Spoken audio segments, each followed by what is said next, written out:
Hey, you're listening to Pint of Comics. I'm Lloyd. And I'm John. We swear a lot and spoil shit. Fuck yeah. Enjoy the show.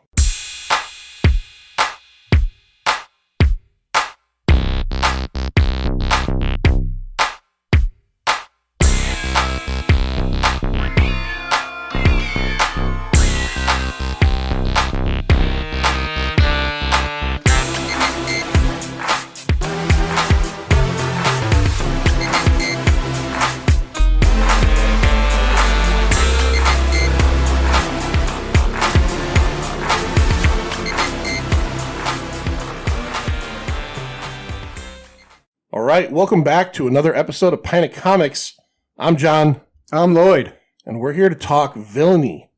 Villainy, yes. Bad people. Doing bad things in the movies, Lloyd. Are you ready? Some evil people. Now, we're doing our top 10 list, which means that I came up with probably about 13 and culled it down to 10.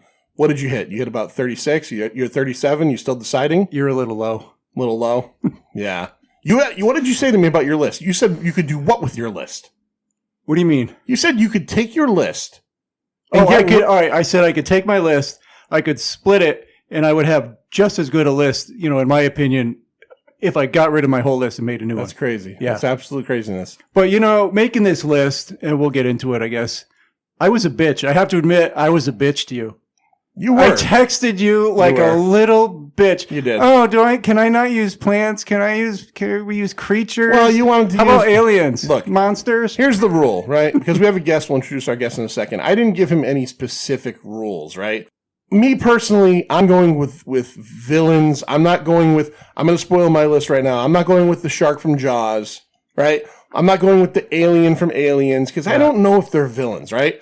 I don't know if they count as villains. So here's what I'm doing. I'm going with, I guess mostly human characters that I can call villains, right? All right, let's get to our guest and let's get to our list because it's going to be a good episode, a long episode, of 10 list here. Yeah, we're going to have 30, but I'm sure there'll be there'll plenty be of crossover. There'll be crossover. So our guest tonight, you heard him previously on a Pint Movie Invitational episode we did where we talked about Serial Mom.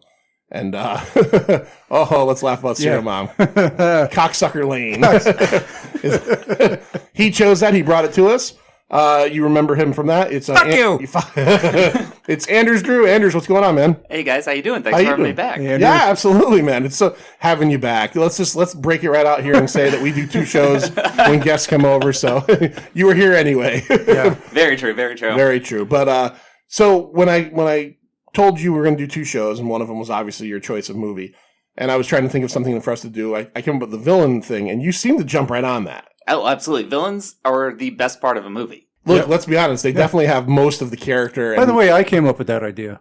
Did you come up with that idea? Of course I did. Yeah, I did. I don't think you did. I did. You going to fight over it?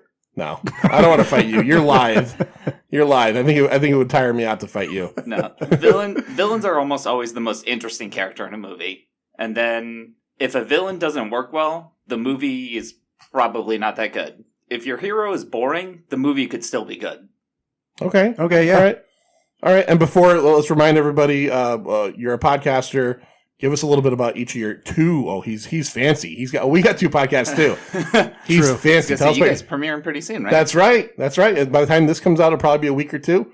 But yeah, we'll have had the first 2 episodes out. Yeah, very excited about that. But tell us about you. We don't hear about us. All right, so I'm on the Bohemian Geek Studies podcast, where we take what we call extremely dorky dives into our favorite fandoms, usually Star Wars. We just really love delving into those characters, delving into those storylines, and seeing where they can take us. And then with Forgotten Entertainment, we also have yet another Star Wars podcast, where we're going through the movies in the Star Wars canon. I think by the time this comes out, we'll probably have just wrapped our last episode on that as we decide where it's going to go from there. I listen every week. I am a fan of, as it's called, YASW. Another. You guys, now you're younger than Lloyd and I. Everybody's not younger than Lloyd, but you're younger than Lloyd and I. And I always find it funny because I'm a original Star Wars fan. You guys have this intense love of Star Wars that I lost so long ago. That you're very I'll put this a nice way. You're very nerdy about it. Like you guys, oh definitely, you know everything about everything.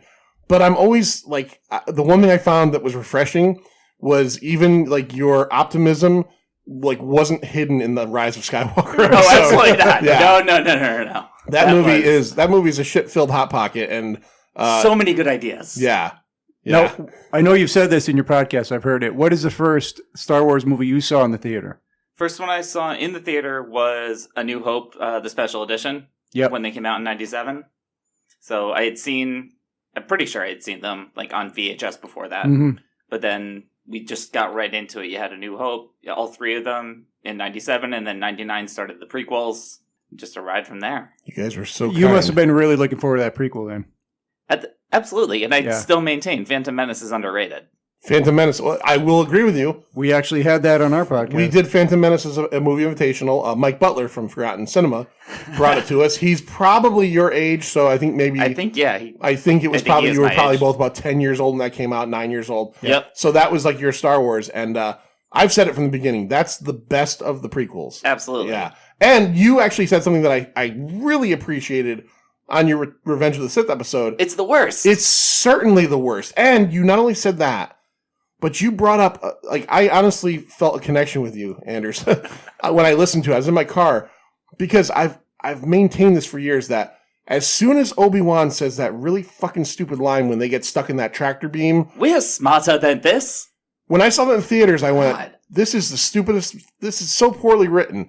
And I've mentioned that to other people before, and they don't even know what I'm talking about, because I think they forget about it.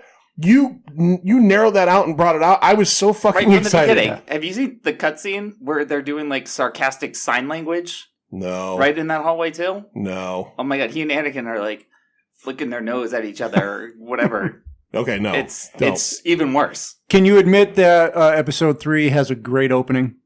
No, that is the opening. No, that is the opening. No, I'm talking about the space fight scenes. No, it looks like a bad Come PS2 on. game. Yeah. That's the best part about the episode. And here's the thing. Here's the problem with that movie. Is that for, at that point, 15 or 18, whatever it was, years, we're waiting to get to this final battle between Obi-Wan and Anakin, and it's a bad PS2 game. Yeah, it's a terrible game. Yeah. All right, let's get into villains, because I'm going to get all Let's get away from that. all pissed off. So, Anders, your first year, why don't you start with your number 10? That's fair. You're the guest. All right. So, like you said, you did not give me any rules. You just said top 10 villains. So, I was trying to go for some picks that were not usually on other people's radar, make sure we don't have too much overlap going on with this. And I tried to find some different categories, different types of movies. So, number 10, we're going back to 1999. It's my teen movie pick. And this is kind of the height of the, late 90s, early 2000s teen movies. Catherine Murtoy, Sarah Michelle Gellar, and Cruel Intentions. Never seen that. Cruel Intentions. Never seen that. It's one of the lesser seen ones. It's Sarah Michelle Gellar. She is so evil in this. And this is also right after she started Buffy. So she's got this like really kind of squeaky clean hero image going on. Yep. And she is this very dark seductress character. She's just so evil. Real piece of shit. Total piece of shit. This is the one where they're trying to like ruin Ryan Felipe or something like that, right? And so she is Ryan Felipe's stepsister, and says that they make a bet over whether or not he can seduce Reese Witherspoon. Right. If he can't, he has to give her his car, amazing Jaguar, and if he wins, he gets to sleep with her. Because she's the one girl he can't have because their parents are married. All right. Right. Was this based on a prior... It's Dangerous Liaisons. Yeah, that's what I thought. I've never seen it either. This was famous because is this with the kiss with her and Selma Blair, right? This is that one. Okay. Yeah, Selma Blair, by the way. That's her side project, is to turn Selma Blair into a slut.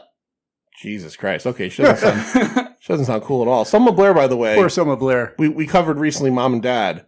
And we talked about it a little bit on the show, and then I watched like a 60 Minutes. She has multiple sclerosis. Yeah, and she does. We talked about that. She's in kind of rough shape, and I saw an interview with her. She's very hopeful, but like it's kind of sad to see someone in the throes of that. Yeah. But yeah, like all those neurological diseases, man, those are rough. Yeah. Those are really hard to deal with. Fucking terrible. All right, what's her name? Catherine what? Catherine Murtoy. Catherine Murtoy. All right, 1999, Cruel Intentions. I'm gonna go next. F you, Manster. All right. I think I've got one that's going to be on the Masters list. I'm going to go with it anyway. 1994. All right, 1994. It's a Stephen King adaptation. All right, but we're not going with like traditional, like, this isn't like who's the guy from The Stand? What's that? Randall Flagg? Randall Flagg. It ain't none of that. This is Warden Norton from the Shawshank Redemption. Okay. All right. Essentially, he is the ultra-religious, conservative warden of Shawshank Prison. And in the course of the movie, we find out that he's laundering money, and he ends up having one of the inmates killed, throws Andy Dufresne, who's our hero, in the brig because Andy makes a comment about, like, he knows that, if you let me do this, I won't tell anybody what you're doing. And he's just the fucking worst. He's the absolute worst. The whole idea of the Shawshank Redemption is that everybody loves that movie because at the end, we get freedom. We get, Andy's been wronged for so long, and this guy wronged him. And one of the other great parts about this is that the great comeuppance is that they tell you at the end that, he ends up killing himself after falling into disgrace because he gets caught for what he did. Yeah. Some people might say Clancy Andy Brown sets him up, right? Andy sets him up. Yeah. Yes. Some people might say Clancy Brown because he's like his henchman and he does a lot of the stuff. He actually kills Tommy character. Mm-hmm. But in the end, it's Warden Norton, played by Bob Gunton, who's been in a bunch of things. I recently rewatched Broken Arrow, the John Woo, John Travolta, Christian Slater film, and he's like the bad guy in that. He's like the financier to John Travolta. He's just one of shit. Yeah. He's a piece of shit. He's like one of those actors that always plays like kind of like the white Anthony Hill. The white bread, Anthony Hill, perfect. The white bread piece of shit, like businessman. Yeah. But man, you can't watch Shawshank without hating this fucking guy. You can't, because he's a hypocrite. Hypocrites are right up there. Like that's like a sign of villainy, hypocrisy, right? So yeah, Warden Norton is my number 10. Manster, what do you got? Nice 10. All right, I'm going to start on mine with a little quote. And my quote for this one is, and you'll know this right away, "Ooh, that's a bingo." All right, look, I'm going to immediately say low. Too low? Hey, sorry. Wicked low. Look, only my number 1 is in order. So this is just, I wanted to get it out there right away. I had this as like number 2 on my list, but I figured one of you guys would probably take it. Yeah. I just wanted to get it out. No, it's not my number 10 per se, because I'm not numbering 2 through 10. Christoph Waltz, Inglourious Bastards from 2009 Quentin Tarantino movie. He won an Academy Award for Best Supporting Actor for this role. He's not in the movie a whole lot. No, he's a supporting character at best. But every moment he's on the screen is just like filled with tension and dread, and you're like, what's going to happen? Like something's going to happen every time he's on screen, and he's got that crocodile, smile, whatever you call that. And at the end, he turns tail, and he's such a fucking loser in the end. Oh yeah, well, the best part about it, and I could be wrong. I can edit it out if you did. Hans Landa is the character's name. Oh, did I not say it? I don't know. You might have. Oh, okay. I didn't say it. Hans Landa, yeah. Well, then I ain't editing shit out, all right? You got me. All right. One of the things that I love about this whole character is, so he's this, he's the Jew hunter, that's his whole thing. Hunter. And he's fearsome. And the first scene of the movie is this terrifying scene where he's essentially doing just that. And he plays mind games with everybody. He, halfway through the movie, he kills the one of the heroines of the film, strangles her to death. What I love about this is that he's not even what's the best word I'm looking for? A loyal Nazi. Because at the end, he's all he's worried about is getting out and getting his own way. He's a turncoat. He's a turncoat. And, like Nazis are the worst as it is. But at least, like you could think, okay, well, maybe at least if he was like a through and through Nazi, that would make his character a little bit stronger. He's not even that. He's just a piece of shit. And he gets the piece of shit comeuppance with Brad Pitt carving a swastika into his forehead for him to live with the rest of his life. Which, it's his masterpiece. That's his masterpiece. Yeah. Masterpiece. That guy, every second he's on screen in that movie, and this is why there's so much tension there. You always get the feeling that he knows like one more thing that he's about to reveal. That he knows more than you as the audience knows about the people involved in this scene. Yep. Every single moment. Yeah. They set that up beautifully with that first scene. That first scene, because you know that he knows. Yeah, you know that he knows that they're under the floors. Yeah, he's just fucking with that guy because he can. Yeah, he's a total piece of shit. All right, good number 10. Anders, number 9. All right, my number 9. I'm going with a classic, the absolute entitled prick that you just fucking hate this guy every single minute he's on screen. This is also one of my comedy movie picks. 1996, Shooter McGavin, Happy Gilmore, played by Christopher McDonald. Yeah. That guy is just such an asshole. And you might have, like, some sympathy for him. You know, he's worked his entire life to play golf, to be the best at the sport. But then he goes and buys grandma's house. And I'm like, oh, no, fuck this guy. Yeah. Christopher McDonald also has, like, I'm sure he's a super nice guy. I've seen interviews with him as an actor, as a real person. But he's got one of those faces that's perfect for, like, playing the asshole character. Yeah. And he's done it more than once. But Shooter McGavin is obviously his kind of hallmark of asshole character. I wish I had seen Happy Gilmore more. I've only seen it once. What? And I don't remember.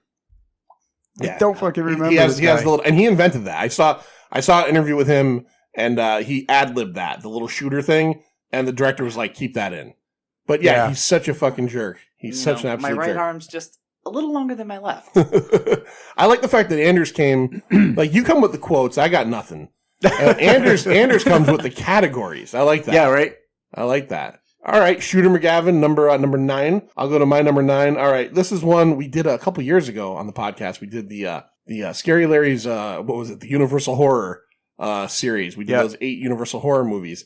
And you can't do a top 10 villains without maybe doing the prototypical villain, the Invisible Man, Jack Griffin. He is literally, like, everything that they've ever done a mad scientist based on is him. Yeah. He's the villain who announces everything he's going to do in villainy. I'm going to crash the train and cause mayhem and madness. And he's just like, okay, and he experimented on himself. He's slowly going fucking nuts. We talked about it when we did these episodes. Frankenstein's monster kills a little girl by mistake. There's really not a lot of bloodshed there. Dracula drops 1 or 2 people. He kills a whole trainload of people. Yeah, a whole in the Invisible trainload. Man. This guy is the ultimate prick. He yells at what's that lady there at the inn? For whatever, not bringing the mustard some crazy shit, and wants him to take their luggage. This guy is the biggest prick. Like you said, the funny scenes with every time he announces what he's going to do, it's not just for exposition. I think he just likes to hear himself say shit because he's such a prick.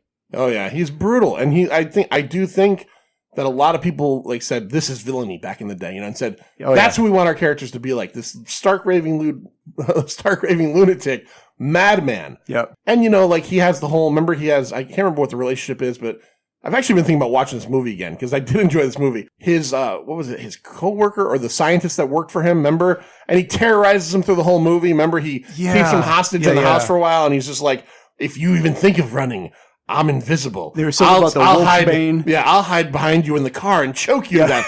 And then he really does that shit. Yeah. Oh my god, that guy was great. Bad dude. Oh, played by Claude Rains. Claude Rains, yeah. Claude Rains, who also played a much less effective Phantom of the Opera in the 1943. Oh, that was terrible. Piece of shit Phantom of the Opera movie. The original one was so much better than that. Yeah, this was not good. All right, Manster, who's your number 9? Numero 9. All right, I'm going with straight up slasher guy here. I'm your boyfriend now, Nancy. Yeah. Mm-hmm. Yeah, Freddy Krueger, Nightmare on Elm Street, 1984, and a million movies afterwards. Check out number 2 for a really fun movie. Yes. Yeah. Played by Robert Englund. This guy, he introduced a new kind of slasher villain. Before the villains were quiet and menacing and slow and plotting, this guy is just full of funny quips and one-liners, and he's just ripping his fucking skull off and showing you. And he changes. He's in a dream, right? He exists in dreams. Mm-hmm. So he's very fluid. He can change. His arms can get really long. His face, he can turn into a pizza or whatever. I mean, he does. He does. He, like you said, he gets jokier as those movies go along. He does get jokier, yeah. But that first movie's fucking scary as shit. Yeah. Like, that movie is, he is just a straight up child murdering, nightmare. I mean, there's no other way to put it. Yep. Anders, are you a horror fan or? A little bit. Yeah. I've never been super, super into horror. I've seen most of the classics, like Nightmare on Elm Street, Friday the 13th. At least, the first ones in the franchises are the ones that everyone's like, no, it doesn't get good. Number 3 is... right. Jason doesn't actually show up till number 2, but... God, no. Freddy Krueger, though. I think the time in my life when I would have probably gone back and watched those movies, though, I was still young enough that I was like, no, if I watch this movie, I'm not sleeping for the next 3 days. Yeah, that was really scary stuff back then. Yeah, The blood, he pulls Johnny Depp through the bed and the fountain of blood. Johnny Depp in 1984 had a ton more blood in his body than most people do. He also wore that quarter shirt that I just don't know about. I wore those in the 80s too. I definitely can picture you wearing those in the 80s. All right, that was your number 9. Let's go back to Anders and get his number 8. All right, number 8. Speaking of characters that would absolutely give me nightmares as a child, and probably I would actually say this one still would today. One of the freakiest people to ever appear on screen, at least for me. We're going 1988, Judge Doom from Who Framed Roger Rabbit. Yeah. That guy is freaky. Christopher Lloyd, all throughout the movie, he's got that... he does have a very cartoonish villain persona throughout the entire movie, and then the red eyes come out right at the end. Ugh, no, getting chills right now. Yeah. Yeah, so I was like 13 in 88, saw it in the theaters, and I was born in 88. Yeah, we're slightly older than you. So it's in the movies, Roger Rabbit, I think I was getting to the age where maybe didn't affect me as much as it affected a lot of people, maybe 8 or 9 years old. I enjoyed it, and I remember him being scary. About 6 or 7 months ago, I watched it on Disney Plus, and 2 things right off the bat. First of all, it's fucking great, that movie. It's fantastic. It's way better than I remembered it being as a kid. The use of the animation mixed in with for 1988 is incredible. And Christopher Lloyd is Judge Doom, especially at the end when he's like, I killed your brother Eddie, and he starts to take off the human costume. The voice goes up. When the voice goes up, holy shit. I was like, this is unnerving as fuck. And this is essentially a kind of a kid's movie. Yeah. Yeah. That is a good choices so far. I don't know what's coming up, but that's a great choice. Lloyd, are you familiar? I've seen it before. I haven't seen it in such a long time. Okay. Yeah. Watch it. Watch it. I gotta watch it again.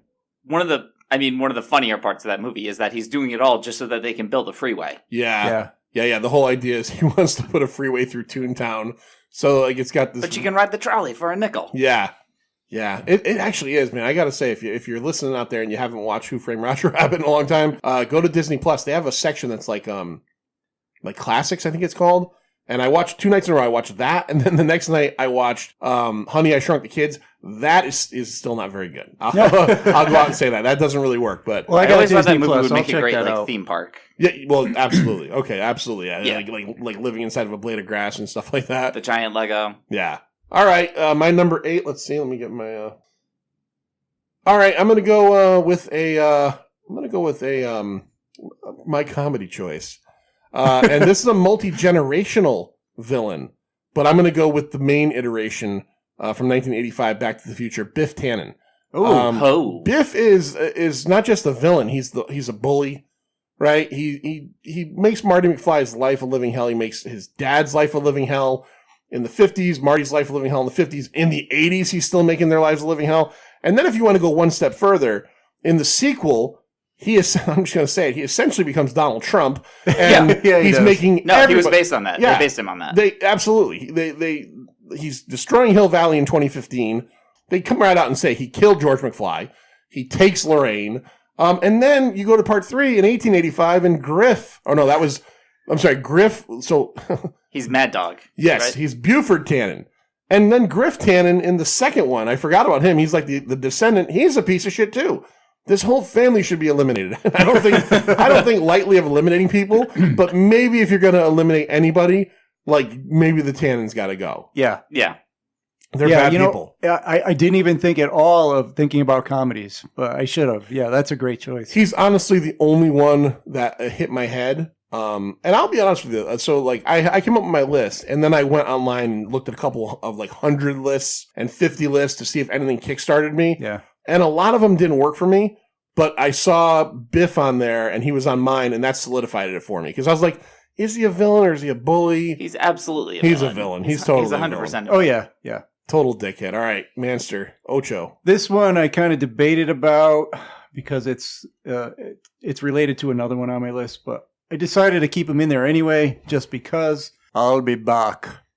Mm-hmm. Arnold Schwarzenegger as a Terminator, 1981 movie. 84. Yeah. 84. What did I say? 81? Yeah, 84. I'm sorry. T-800. Yeah, the 800, T800. Basically, he's the birth of the over-the-top action fucking star. This guy here, right here. This is where it started. And he had so many great one-liners. He's so imposing. He's relentless. He's got that, he's always going after Sarah Connor, and he just won't stop. He's got that little burning eye, and he's, his face peels off, and he's got the HUD and all that stuff. It's just so cool. Yeah. He is. And in 1984, this movie it came out of nowhere. It was like a cult movie. My dad took me to see the Terminator in 1984. Right? Yeah. 9 years old. I just find this funny because this is America family values, like to show you how things go. I love my dad. I'm not saying anything bad about my family. I think this is common in a lot of families, especially in America. My dad takes me to see the Terminator, 9 years old, right?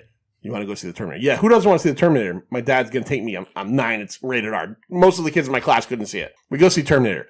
Terminator T-800 spends 3/4 of the movie blowing people's fucking heads off. Yeah. Machine gunning an entire police station down. But when Sarah Connor and Kyle have sex, my dad made me turn my head so that I couldn't see her boobs. Boobs. Yeah, I literally remember. I remember we saw that in the Berlin cinema, the old 99-cent cinema. Yeah, I love that one. Yep. Right?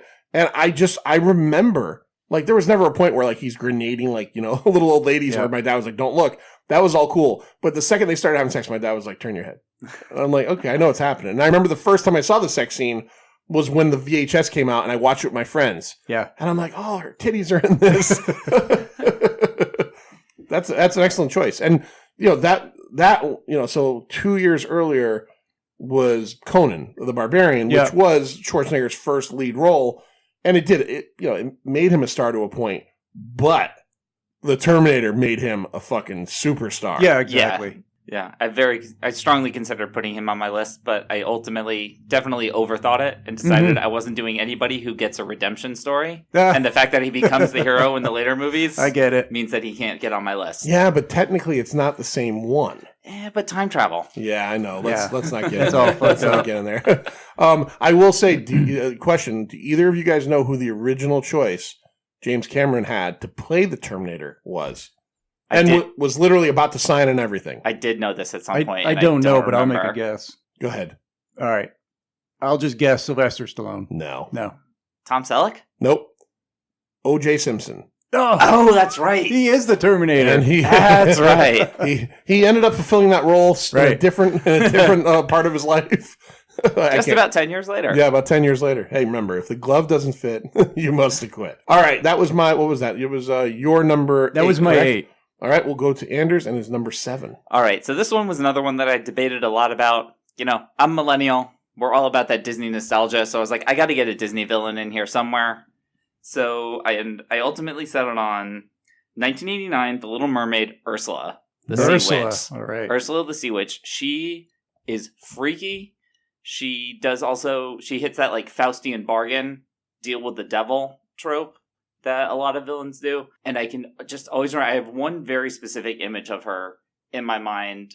I think it's when she's like turning Ariel into the human or whatever, and her eyes just do like they have like the weird like red spiral in them, and it's so creepy. I know what you mean exactly. I got nothing. I've never seen the You Little never Mermaid. seen that? Never seen The Little no. Well, Mermaid? you don't have kids. I've got kids. So, Yeah. I've seen it numerous times. A lot of those. That was a favorite of all my children. It's the best song in all of Disney. Which one? What song? Ursula's. It's Poor Unfortunate Souls. It's got like a tango vibe.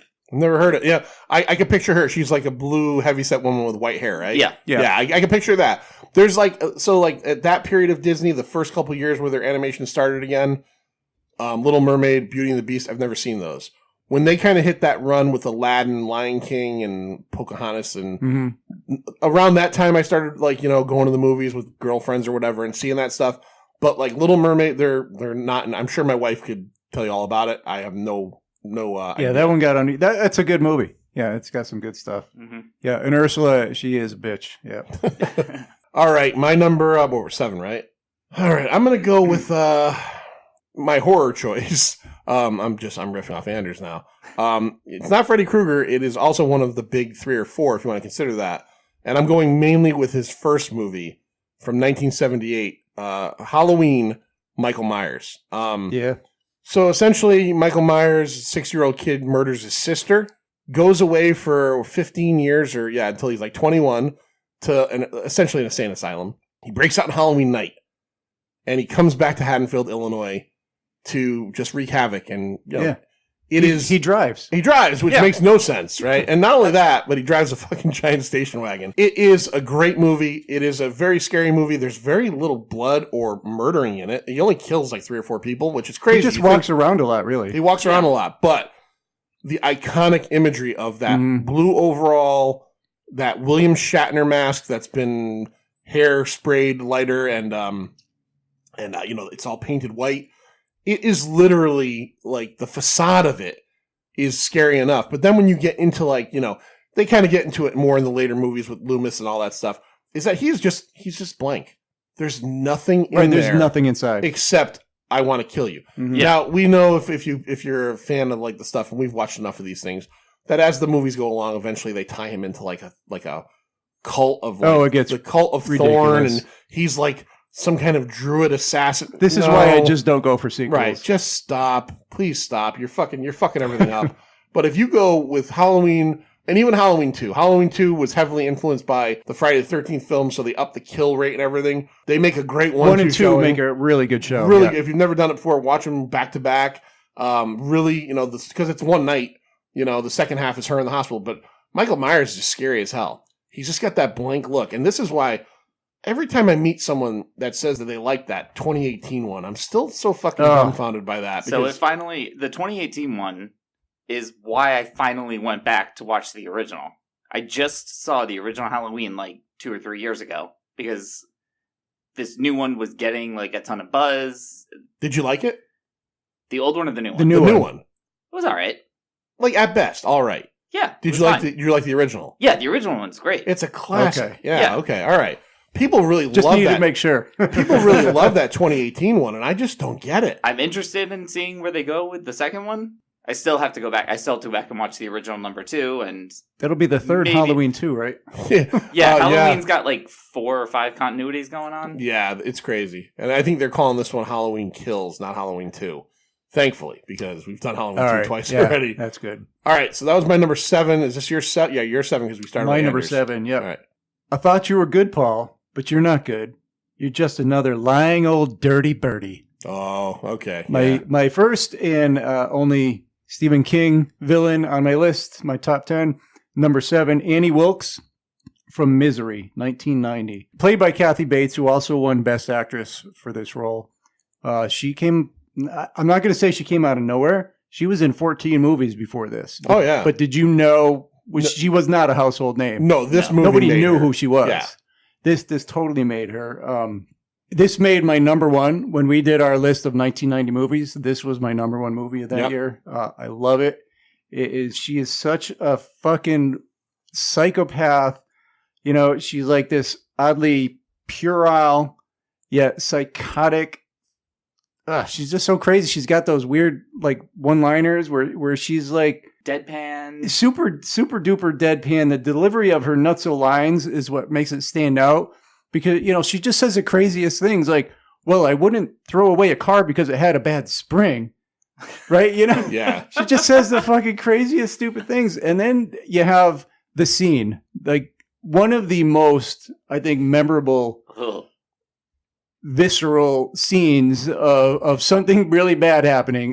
The hobbling scene. His foot just goes. Where, she smashes his first foot and you see it bend over. She takes like a section of logger or board, puts it between his ankles and smashes one of his feet, and it goes right over and you see it. You don't see the second one, but she does it. And then I'm telling you, she floods her basement after that. Oh, yeah. Because she's like, oh. And then she goes, God, I love you, Paul. Yeah. One of the best parts of that scene is James Caan. As she's like setting up, he's like, Annie, you don't have to do this. Annie, what are you doing, Annie? Annie, you don't have to do this. Like, you're like, this poor fucking guy. Yeah. This guy knows there's no way she's not going to do what she says. I've only heard this from fans, probably you, that in the book she chops his feet off, or at least one foot, and with an axe. I'll be honest with you. It's not quite that, but it's different. The scene is different in the book.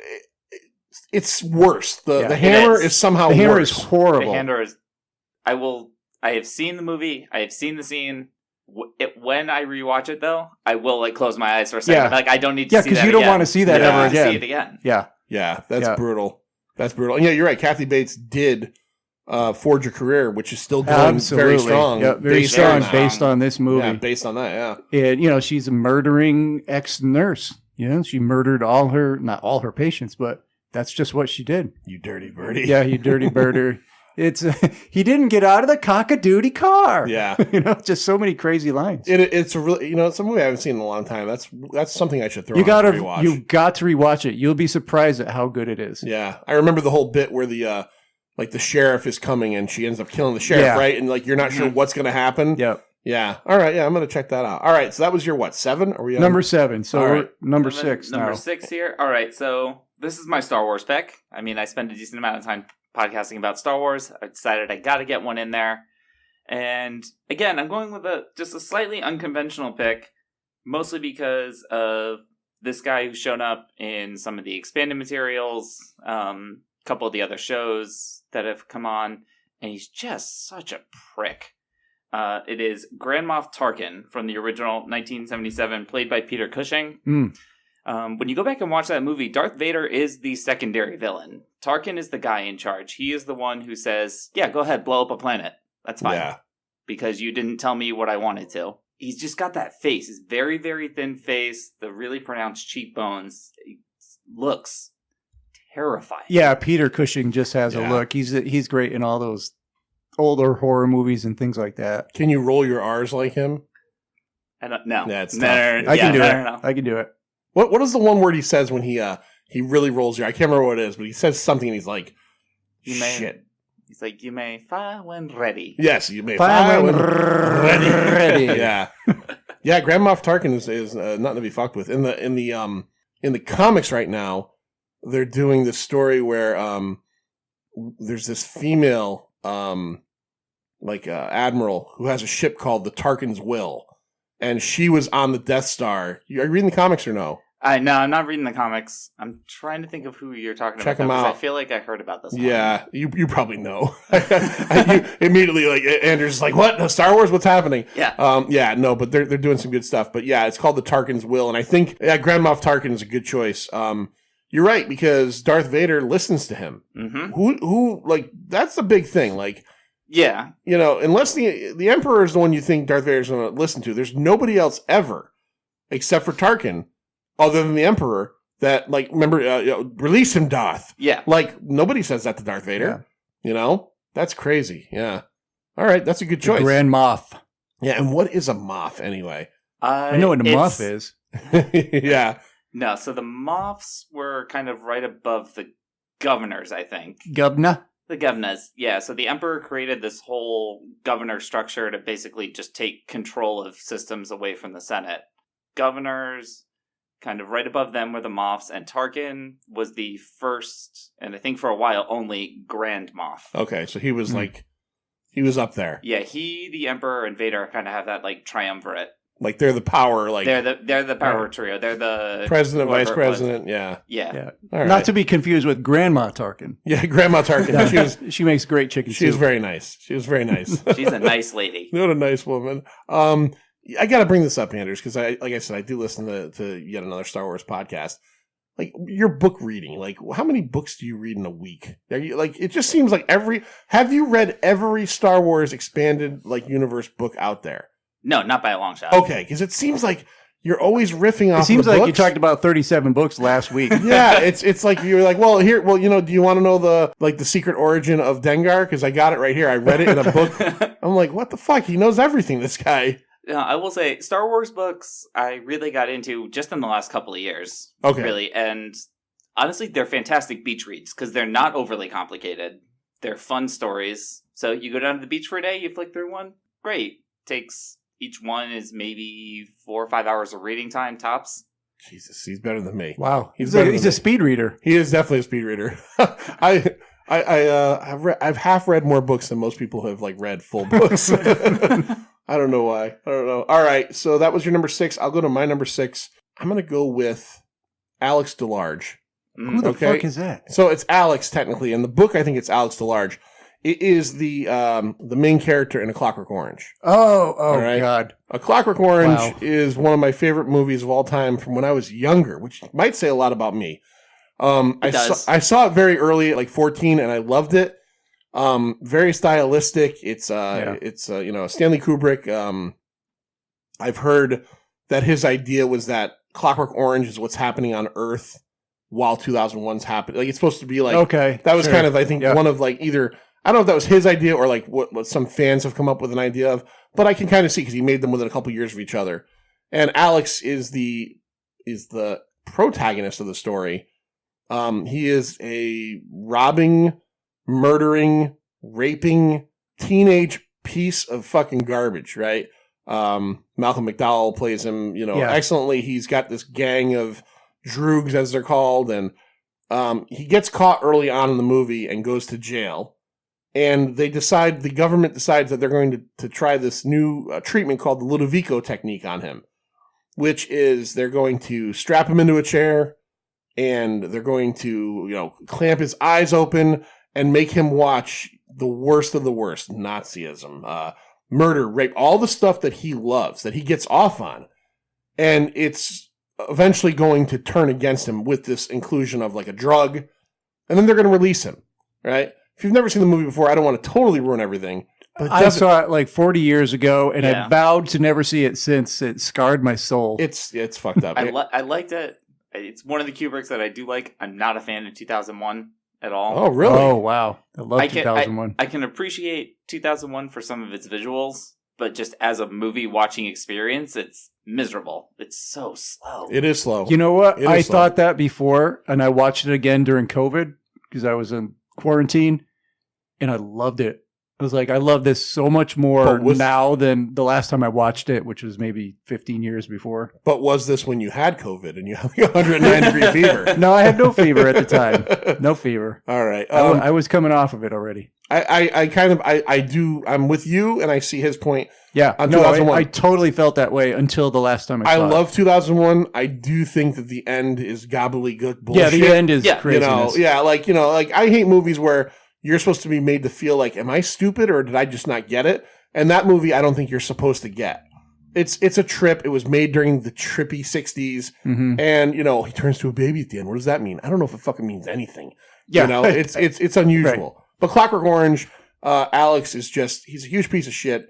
They release him back into the wild, and without getting fully into it, it essentially doesn't work. The whole idea at the end of this movie is that nature is going to take over, and his nature is to be, one of the very last scenes when they think he's cured, he's kind of like in a hospital bed, and he's having this like very sexual fantasy of him like whipping people, and he's like almost like a Roman general. Oh, I think he's whipping Christ actually. Mm-hmm.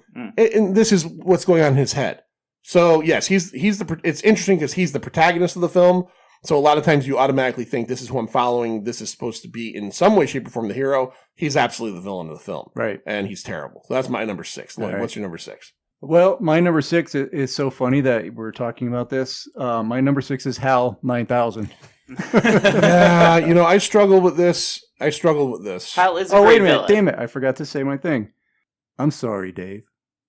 I'm afraid I can't do that. It's HAL 9000, from 2001, A Space Odyssey, 1968, played by Douglas Rain. It's voiced by Douglas Rain. Daisy. He is, oh, God. I just listened to that today. I was listening to it, some clips on YouTube, and the way that just breaks down at the very end. Oh, when he's pulling all of the files, all of the boards, yeah. And at the very end of Hal's life, all his computer logic is gone, and he asked Dave, would you like me to sing you the first song I learned? And it was that Daisy Bell song. And at the end of it, his voice just it gets it just stops. Yeah. It's so incredible.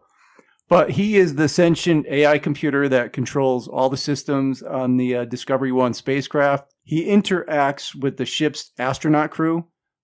He's depicted basically just as a lens with like a red halo and a little yellow dot in the middle. And he speaks in a very soft, calm, conversational manner, but he begins to malfunction. At first, it's like subtle malfunctions. And then it's everything he can do to just kill everyone in the crew. It's subtle malfunctions until he starts blowing people Yeah. out of airlocks. Exactly. Yeah. And it's just to think, if you're an astronaut and you're on a ship and you're relying on the computer and the computer just decides to kill you, that's horrible. Yeah. Yeah. It locks you out. No, Dave, I can't open that door. Well, I'm going to come in through, the airlock or whatever. Oh, good luck without your helmet. Open the pod bay door, Hal. Open the hot bay. Yeah. And the breakdown, and like you said, in there going through the what do you call those? The chips or whatever. Oh yeah. This is a fantastic villain. I love HAL 9000. It's such a good job by Douglas Rain, to have that tone. Yeah. Mm-hmm. Yeah. Yeah. That is a good stretch in that movie. Yeah. Which is one of the, if that was the movie, then that would be great. That is certainly the best part of the movie. Yeah. Oh yeah. I mean, it's the most story centric. Mm-hmm. The first 20 minutes is apes and a monolith, and the last 20 minutes is riding through the magic like fucking psychedelic school bus Right. tunnel in space. And then you get that middle section where Hal's just fucking killing the astronauts left and right. I love the bit where they realize that he's going like a little mad, and they have to get in that pod to talk, and he reads their lips. Yeah, Yeah, he I goes, love what you didn't, you tried your best to, conceal yourselves, but what you didn't know that I could see your lips moving. Yeah. Yeah, he's totally unnerving. And the whole thing with Hal with the letters, right? Yeah, it actually stands for heuristically programmed algorithmic computer. Right, but they did it on purpose, right? Didn't they? With But HAL is one less letter than IBM. Yeah. Interesting. Which back in 1968, IBM was synonymous with computers. Yeah. Well, computers that fit an entire room. Yeah. Yeah. I always remember that scene in Apollo 13 when they're giving the tour of NASA. It's like a cutaway scene. Like like the actual astronauts are walking through a room, and the guy's like, and this is the room we have where an entire computer fits inside this room. Yeah. Like, wow. All right. That is one of my favorite movies. It's a great movie. It's fantastic. Absolutely great movie. All right. So that was your number That was 6. That was right? 6. Let's go top 5. Now we're 5. All right, into the top 5. So this is another one I was debating on putting him on the list, but I decided to because of not only how I think hilarious he is in this role, but also this guy in what comes later. And I'm going 1995, Ben Stiller in Heavyweights as Tony Perkis. I've never I've seen that. never movie. seen this Heavyweights. All right, so Heavyweights is a movie. It's about a fat camp Yep. that these kids go to, and the owners, who are like super kind and caring and love what they do, have had to declare bankruptcy. And so Ben Stiller as Tony Perkis comes in, buys the camp, and is basically going to try and turn it into the summer into like a weight loss infomercial. So he has these fat kids at fat camp that he is trying to force to lose weight, and he is so over the top. He is like the ultimate jack. You do not get his character in Dodgeball if he didn't do this first. Okay. All right. Interesting. He's like the proto version of that character.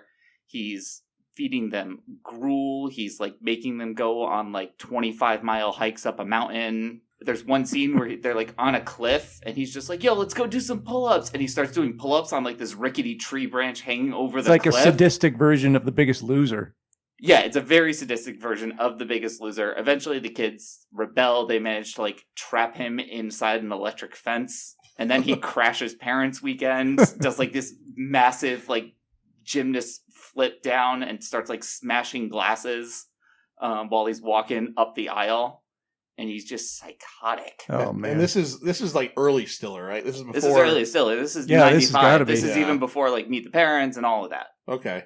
I've heard of this movie, and I've heard it's worth watching. It's hilarious. All right. I'm going to check this out. Heavyweights. All right. Tony, what was it? Tony what? Tony Perkis. Perkis. All right. Not Tony Perkins, who might be on one of our lists. I don't know. Playing someone. My number 5. I'm going to go. This is where I'm going to plug in. I think this is where I'm going to plug in John Doe. All right. Mhm. Wow. 1995 as well. Mm-hmm. Kevin Spacey. Okay, I get it.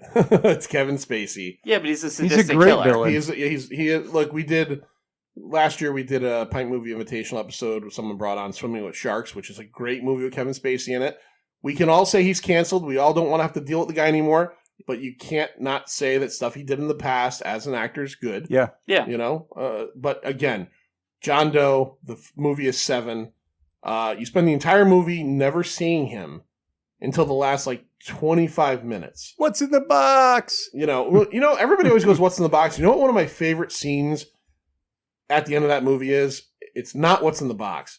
So we go through the whole movie, and you only get fleeting glimpses of the killer. There's one point where they chase him through Brad Pitt chases him through the streets when he almost catches him. He's posing as a paparazzi, I think it is, and Brad Pitt realizes that it's him, chases him, and Brad Pitt's character falls through a car and breaks his arm. But at the very end, when Morgan Freeman and Brad Pitt are in the police station, and they're talking, and in the background you just hear, detectives. Yeah. Very quietly. Yep. Detectives. And then you hear, detectives! And they look, and he's standing there with his arms out, and his fingers are he's ripped his fingers off, his fingerprints off. Yep. Hands are all bloody, and it's Kevin Spacey. So at this point in time, Kevin Spacey wasn't even a huge star. He was like someone that you recognize from stuff. Right. Like a character actor. He's that guy. He's that guy, right? Now, he became Kevin Spacey after this, and after, who might be on a list as well, Verbal... Kaiser Soze. Kent and Kaiser Soze, right? Yeah, this all was around that same time. All around the same time. Yep. He's killing people based on the 7 deadly sins, and then his entire bit in the movie is the last 20 minutes, it's a car ride. That's it. It's a car ride, where he's just essentially kind of fucking with these Just like goading them on. and goading them yeah. on. Pitt's character is too young and kind of too stupid. And, he's just like, you're fucking crazy. Right? And the whole time, as we learn and as the fucking Freeman character knows, he's one step ahead. And when we find out what's in the box, that he's been ahead the whole time. He's planned everything out. And the movie ends on such a fucking downer.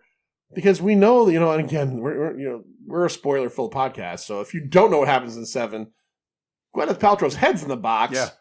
And he is ahead. Yeah. And and his whole plan is to force Brad Pitt's character into being the final, act of this whole thing, vengeance.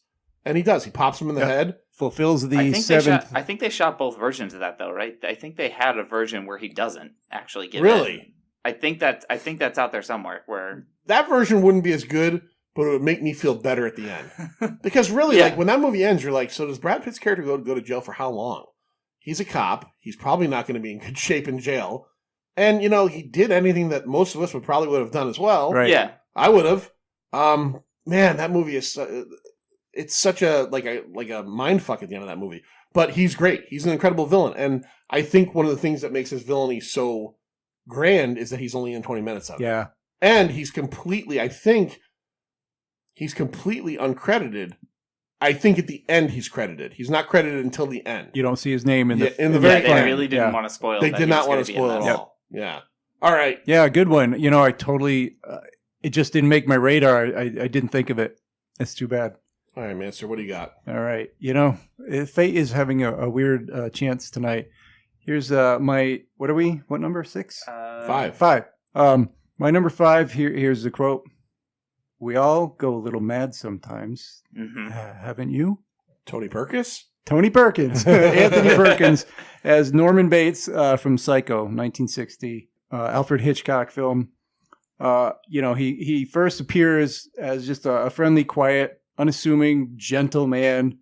But you soon find out that facade unravels and we're dealing with a total psychotic, delusional, paranoid schizophrenic who was basically, he murders women because they threaten his relationship with his mother, his long dead mother that he keeps in a fruit cellar in the basement. You keep me in, what do you think I am, Norman? Fruity? I've been in the fruit cellar. Fruity? You think I'm fruity? Anders, you're a young guy. Have you ever seen Psycho? I have absolutely seen Psycho. All right. I saw the original Psycho. I don't know why I watched the Vince Vaughn remake, but I did watch the Vince Vaughn I think we all watched it. Yeah. And then I actually really liked Bates Motel. I've heard it's great. I love It's a that great show. show. Yep. I will go one step further and say that if you're afraid of it, don't be afraid of it. Psycho 2 is very good. Yeah. For a sequel that took place 20 years later, very solid. And it's actually known as a very solid film. Mm-hmm. It's 3 and then beyond that, I think, is where they start losing it. But Psycho 2 is interesting because it's about him getting out of jail or out of the insane asylum and going back, and like he develops a relationship with this not young girl, but not Jennifer Tilly, her sister, Meg Tilly. Meg Tilly. And I'll leave it at that. Yeah, I have that. That's a good one. It is a good one. Yeah. It's very interesting. So if Yeah. you've never seen it, I suggest it Yeah. because it's a good kind of bookend. You know, like this guy doesn't just go away and rot forever. He's mentally ill. So eventually at some point, you know, they've healed him, they think. And, you know, and it's interesting what ways they go. And this movie does have the #1 most iconic film image ever. Oh, yeah. Absolutely. The shower scene. Absolutely. Yeah, that's it. And another one that I love in this movie is that overhead shot when he comes out of the bedroom dressed as mother and stabs the detective in the face, and then he falls down the stairs. Down the stairs. Yeah. It's so awesome. What a great movie. I think it's interesting to see a guy your age. I remember I didn't see Psycho until I was probably 25 because I always had this stigma when I was younger that like older movies weren't good. You know what I mean? Like I was always kind of like, oh, black and white, I'm not going to do that. And then at some point, like maybe 22, 23, 24, I was like, I'm going to get into this stuff. That's probably around the age I was when I first saw that. Okay. Movie. Yeah, right. yeah. Cool. I love the shot actually where you see finally the mother's mummified corpse, and then she turns around and there he is dressed as the mother. Yeah. Full view finally. The reveal. I love that shot. Great movie. Awesome. Great choice. And another one, really, when you think about it, our heroine dies halfway through the movie. Yeah. So in a lot of ways, much like Clockwork Orange, he's almost the protagonist of the film. You know, Until then. And then you're like, holy fuck, he's the killer. Like, I could see, that's a movie I would have loved to have seen reactions to in 1960. Oh, you know, because nobody saw that shit coming. Yeah. No. Nobody saw that shit coming. They're like, oh, Anthony Perkins, cool. You know, he's probably at that point was like, you know, a star of some. What he did Fear Strikes Out. Yeah, he had done some stuff at that point. He's got that innocent baby face. Oh, for sure. Yeah. Yeah. All right. So that was your. That was 5, right? 5. All right. All right. On to number 4. Now, John, you said earlier you were specifically not putting these guys in there, but I don't care. I am. This is my monster pick. I'm going with the Xenomorphs. Alien 1979, Aliens 1986. You can't argue with that pick, man. Just can't argue with it. I'm not against it. I just said for my own list, but I like, trust me, it kills me not to put. Like, I love it. Lloyd and I just saw Alien and Aliens in the drive-in last week, 2 weeks in a row. Yeah. 2 of my favorite movies of all time. It's like one of those things. I'm like, are they the villain or are they just like this animal that's like doing what it does? You know, is Michael Myers? I know. Trust me, I know. Mm-hmm. It's one of the reasons I didn't put HAL 9000 or the. I have the T800 on here and not in my list. He's off on the side because he's programmed. Yeah. I got to the point where I was like, I'm thinking too hard about things. So no, But yeah, no, the Xenomorphs are just terrifying creatures. They've got the second mouth coming out. They've got that acidic blood. I mean, the alien queen is terrifying. I mean, my dog is named after the protagonist in this movie. My dog is Ripley. Oh, you know what's really funny about that? So I have 2 dogs, and my wife basically, we agree, but like we do rescue dogs, and I get to name the dogs, right? So I've got Indiana Jones, and I'm a huge Lost fan, so my other dog's Mr. Echo. My wife has said before, because she's trying, I think, to steer me, she knows that I get to pick the names, she has said Ripley's a great name for a dog. It's a great name for a dog. So when she comes out later, after we're done, I'm going to make sure to tell her that. I had a cat with no tail. We called him Ripley. Nice. I thought you were going to say Jones. I was getting excited there. No. Yeah, Hans Rudy Geiger, man. H.R. Geiger designed the alien, and I mean, it's terrifying. It's absolutely terrifying, and they don't know anything other than just kill whatever's in front of you. Right. And do you also think, too, that like a large part of, especially in the first movie, of the terror of it is that you never really see it a lot? Like, yeah, it is one of those. I mean, the first Alien is a straight up horror movie. It's a haunted house movie. Yes. And then they kind of start like modifying them a little bit when you get into Aliens. I mean, by the time you get into Resurrection, I think you watch. I'm a big special features guy. Watch like the design of those, and they were like, yeah, the ones that swim in the water, their like spikes are different to make it easier to swim and all this other stuff. Yeah, well, I mean, if you watch Alien versus Aliens, in Alien they have the smooth dome. In Aliens, they start having the heads are like kind of have ridges and stuff like that. So yeah, there's and again they kind of talk about this in Alien 3. because in Alien 3 it comes out of a dog, it's on all fours. Yeah. And then in the director's cut of Alien 3 it comes out of And an it- ox. Yeah, I was And going to say a it's- cow or something Yeah. like that. So yeah, no, absolutely. I totally, again, not on my list, but like I'm with you 100% because the xenomorph is incredible. Have you ever seen the cut scene in Alien where it kills Lambert? So in the regular movie when it kills Lambert, it corners her and then it slides the tail between her legs. And you don't see what happens, but you're assuming it stings her and kills her. Yeah. Do you ever see the one where it walks in the room on all fours, but like this? Like a crab? No, I don't think I've seen that one. It's kind of awkward and it's fucking terrifying at the same time. Hmm. So yeah, she's putting the canisters of the oxygen away like she's doing, and then it crawls into the room. Yeah. Anything that's awkward is terrifying. It's just super because terrifying. it's different. Yeah. It's super terrifying. And like I said, it's not crawling like facing down. It's Right. crawling Backwards. Backwards. Yeah. It's so weird. Yeah. Hmm. All right.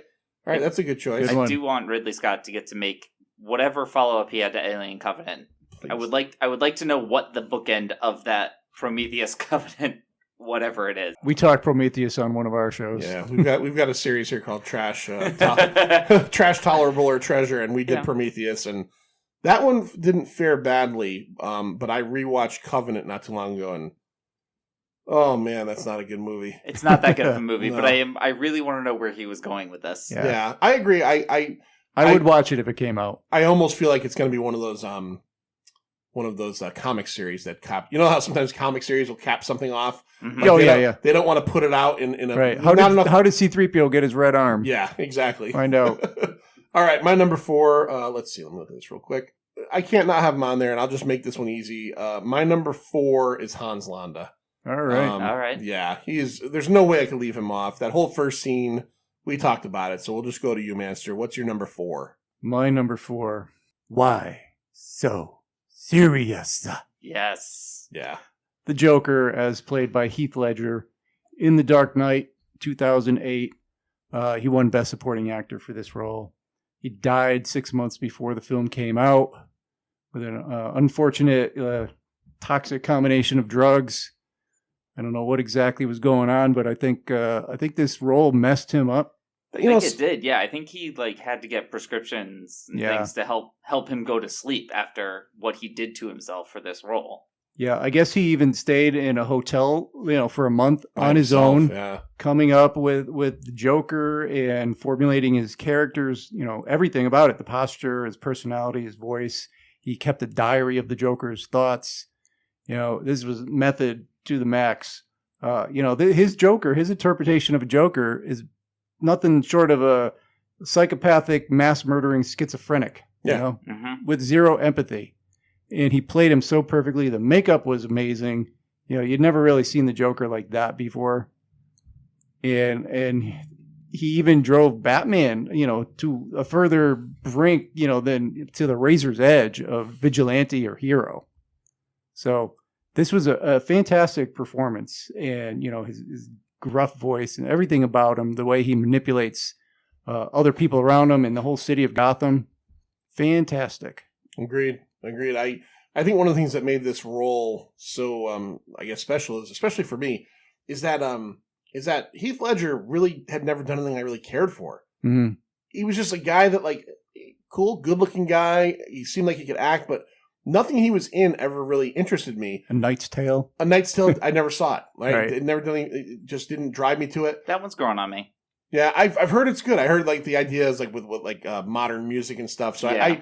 I at some point I'll watch that. But right before this, he did Brokeback Mountain, which I've never seen, but I want to see because I've seen it and just wasn't impressed. But Yeah, see- that was also years ago. I just didn't care for it. I hear how good he is in that. So, but then he comes out again. So that's what's impressive about this is that here's a guy that impressed me in really no way, shape, or form, and then he comes out and he plays this fucking role. And he does this. He does this. I mean, honestly, if he hadn't have passed away, I think that we would have gotten a lot more great stuff. Yeah. Definitely. I would only hope, in all reality, and I mean, obviously, we only got one more of those Batman movies in that line, that they would never have gone back to him again Mm-hmm. because he was so good the one time. Don't push it. You know what I mean? Yeah. What would you do? What can you do after that? Yeah. But yeah, you're right. He's so dangerous. The Joker has to be dangerous. The Joker has to be change like on a dime what he's Yeah. going to do. And I believe that with this one. Yeah, you know, the absolutely. trick with the pencil and, you know, like you never know what he's going to do. Absolutely. Yeah. Great choice. You want to see a magic trick? And you, like you said, the voice, you know, all Yeah. the different things and just the craziness of what he does. He burns The story of his Glasgow smile there. which is never the same. It's never the same. Right. Yep. And, you know, you don't know if any of them are true or bullshit. Which was a great choice that they made, that you don't know his origin story. Right. Right. That's important. You know, Jack Nicholson's Joker in Batman 89, I think is a great character too. But by making him the one who kills Bruce's parents and giving him a name and making him a character before the Joker, to me, all a mistake. Right? I love that movie and I'm fine with it. But the Joker is supposed to be a totally You watched it unknown like entity. 10 times on a cruise. I did watch that. I did. I was like 14. I watched it like repeatedly. All right, that was your number what? That was Was his that number 4, right? I four. think We're we're actually into going our into my threes. number 3, which actually, speak of the devil, is Jack Nicholson, 1989, The Joker. See? There you go. All right. I went back and forth so much in my head with I wanted to have a superhero slot, and I was like, it's got to be the Joker, but which one? Is it Heath Ledger, who just turned in such an amazing performance? That was one I figured was probably going to end up on one of you guys' list. And then I was going back and forth, and I ultimately gave it to Jack Nicholson, but could have just as easily gone to Mark Hamill as the animated Joker. Oh, yeah. Who does get a big screen release in Mask of the Phantasm. Yep, absolutely right. And those versions of the Joker, I'm with you on, I don't know why he had to be the one to kill Bruce Wayne's parents. Yeah. I don't know why he needed that kind of full backstory. But when he is the Joker in that movie, he is so over the top. He is so comic booky. And that was really the first time that you see, oh, we can put a real face into a comic book type vision. Yeah, and agreed. put that on screen. And I mean, he was my original Joker. He's the one I kind of grew up thinking of as the Joker. So I decided I had to give him the slot. All right, that's fair. Good choice. That's fair. I'm totally with you. All the little bits. One of my favorite bits in that movie is when he kills Bob and he's like, "Boys, we need a moment alone." It's Jack Nicholson. He's perfect in that movie. Yeah, One of the best. You know, people don't remember this. You know, and Michael Keaton. That was again, you were a year old when that came out. But like the big deal at the time was there was no internet. Was like Michael Keaton is Batman. Right. It was a big deal back then. Jack Nicholson is the first name in the credits of that movie. Yeah. This is a movie called Batman. The guy playing Batman is second credited because Jack Nicholson, A, is such a star, and B, I love Michael Keaton as Batman. More people are forever going to remember the Joker from that movie than they're not going to go, you know what Keaton did as Batman that was really great? Like, yeah, you might have liked him, but there's not a lot you really could stick on there. You know what I mean? It's not... Yeah. I mean, same with the sequel. You're going to remember Danny DeVito as the Penguin. You're going to remember Michelle Pfeiffer as Catwoman. Oh, I remember Michelle Pfeiffer. I remember Michelle Pfeiffer as Catwoman. He's still my favorite Batman, though, Michael Keaton. He's up there. I do, despite some of his choices, I do like Christian Bale. He just made some weird choices. Voice. What's up with the voice? Yeah. Christian Bale. I don't know what you're doing. All right, so that was number 3 for Anders. I am going to go to my number 3, and I am going to pick. Let's see here. I've got my top 3 are very fluid. Mine are too. Yeah. I don't know where I'm going with my top 3. All right, since this is favorites, I'm going to go with Silence of the Lambs. Mm-hmm. Hannibal Lecter. Oh, you went with Lecter. I went Okay. with Lecter, yeah. Is he really the villain of that? He's a villain no matter what. True, he's a villain in the Right. series. A villain. The villain in this movie is Buffalo Bill. Right. And I have a feeling he's on your list, so I don't want to jump it. Yeah. But he is fucking fantastic, right? Yep. Ted Levine, great actor. I'd fuck me. Would you fuck me? I'd fuck me. You know. Is that great big fat person? he's so off-putting. He's a great villain. But in the long run, you could say Buffalo Bill and people go, what are you talking about? Like, is that a cowboy? Is that... You say Hannibal Lecter, people know what you're talking about, right? Yeah. And another one, he's got, what, like 17 minutes of screen time? Yeah, Something like that? It's under 20, I think? Under 20, right? And we recently did an episode on Red Dragon. Yeah, Red Dragon. The remake. That's a good one. And so he kind of goes across stuff. I'm talking about the Anthony Hopkins one. Yeah. We're talking about movies, although... I've said it before, I'll say it again. Mads Mikkelsen might be better in the show. The show is fucking great. I love it. Anders, do you disagree? No, the show was great. Don't Yeah. get me wrong. If you're going to say Mads Mikkelsen is better, I might have to disagree with you Really? on that. See, I think so. I think he does things differently that I like a lot. How about Brian Cox? I still haven't seen that one. Yeah, Oh, that's a great one. that one is great. In my opinion, it's the better Manhunter. Or I'll agree with Yeah. you. After I had seen it before, after we did the show and we had talked about it so much, I rewatched it and it is better. It's one of those remakes that when I ended up watching both, you know, some remakes you're like, wow, this is different enough. Mhm. It is almost like scene for scene the same fucking movie. it's pretty close. just stylistically very different. The Manhunter was One's made in the 80s. It's 86, and it's like yeah. complete. It's like Miami. It's like watching Miami. It's Miami Vice, Vice. Yeah. just with a serial killer. No, but you know Hannibal Lecter. I mean, the guy in the cell next to him throws something horrible in Clarice's face, and Yeah. he talks to him and makes him swallow his tongue, Yeah. like just by like threatening him somehow. They never tell you how. This is what this guy can do. And as we see in further movies, you know, if you want to go ahead and go to like Hannibal, he feeds the guy The his brain scene. Ugh. That's so repulsive. He's evil. He's an evil piece of shit. He is. And he's frightening as hell. You wouldn't want to know this guy. You wouldn't want to get him within your stratosphere anywhere. But then you also learn that he's like super sophisticated, very intelligent. He's a doctor. He's super charming. And essentially, if you go by the books, Clarice like falls in love with him, like in this weird like way. Yeah.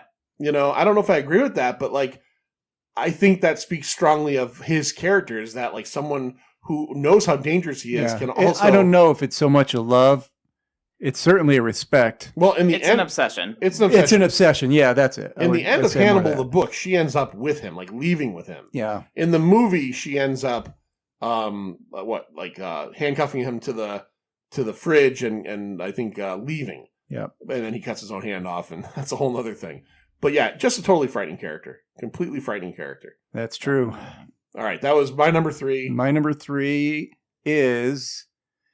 These last 3 were so hard for me to just place them. They're still, like you said, very fluid.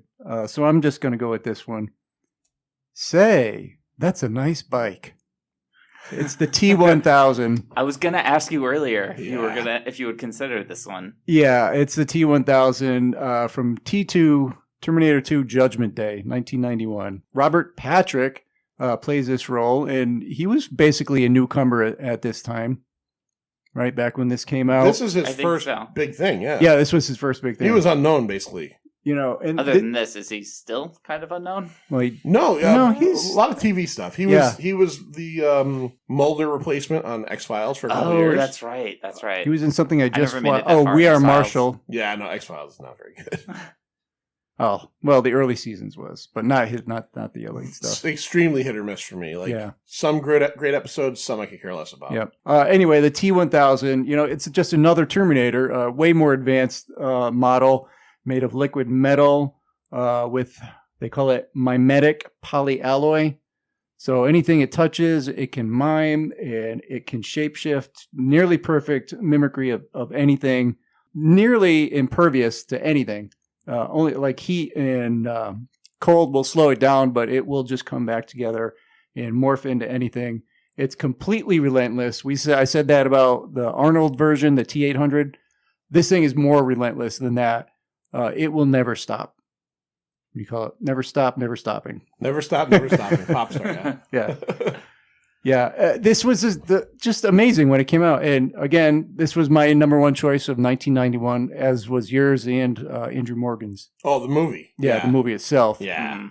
In this Terminator, this thing was 1991. The effects in this movie were good enough to be on a brand new movie today. We talked about that on the definitely. show. The effects, the effects in Terminator 2. I don't know how some movies get away with what they pull now. Yeah. When you could just go, How could we have done that in 91? how 1991 was 30 years ago, and this is what you're fucking giving me? Yeah. Try again. Like 91 to 94, 95, I want to say, had some of the best CGI that will hold up to this day. You get Jurassic that? Park. Jurassic Park, yeah. Yep. Jurassic Park, still, again, movies come out today that, like let's say it's a movie and it's not like a Jurassic Park and they put a dinosaur in it, and you're like, go back to the drawing board. Mm-hmm. They did this in 1993. How are you fucking this up? Yeah. I get it. I get maybe you don't have ILM, but like, Hire someone from ILM. Holy shit, I'm always amazed when movies have bad CGI, especially when they're big budget movies. I'm always amazed. Mm-hmm. And another good thing is about this villain, he was unknown. Best that he was unknown because it was like a brand new version of a Terminator. You've never seen this before, so you shouldn't know who it is. Right. And he somehow pulls it off, even with his, very slender, lean look. And it's just a totally great, top 3 villain for me. I'll give it to you. All right, we're up Definitely. top 2. Anders, what do you got for Neuro Dose? All right, number 2. So you guys are right now in the middle doing On the QT. And I actually had to give my number 2 slot to one of the pure psychopaths. She is from Kill Bill and Kill Bill Volume 2, 2003-2004.